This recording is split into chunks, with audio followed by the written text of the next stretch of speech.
السلام عليكم اخوتي المغاربه، نبغيكم على خير وبخير بصحه جيده. المنتخب المغربي غيواجه نظيره الهولندي، مباراة قوية. وهاد المباراة هادا غتكون فيها الحماس وغيكون فيها بزاف ديال اللعب. عندنا لعابة كبار، أشرف حكيمي، عندنا بزاف د اللعابة. وهاد اللعابة هادو برهنوا للعالم أمام البرازيل بينو وبين منتخب عالمي. والمغرب قادر يربح إن شاء الله.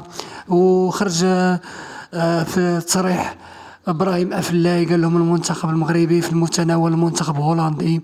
وان شاء الله المغرب غيبرهن له العكس ديال هاد الهضره هادي. وان شاء الله المغرب غيبين القوه ديالو في اللعابه ديالو. اشرف حكيمي كنفتخروا لاعب عندنا بحال اشرف حكيمي، بحال الزلزولي، بحال بونو. كنفتخروا بلي هاد اللعابه عندنا في المنتخب. والصراحه المنتخب المغربي منتخب قوي، والمنتخب المغربي غيبرهن للعالم بالله عن منتخب قوي. وخا هولندا خرجوا بشي تصريحات اعلاميه كيقولوا بان المنتخب المغربي ضعيف وغيقدروا يربحوه.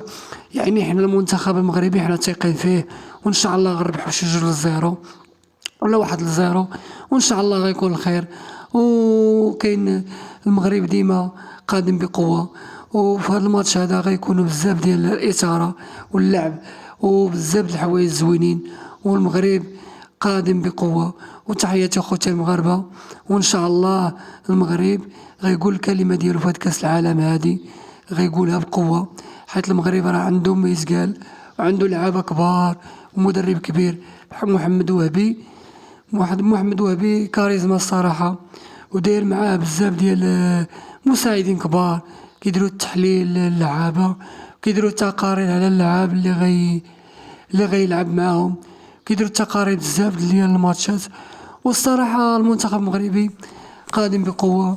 وتحياتي اخوتي المغاربة.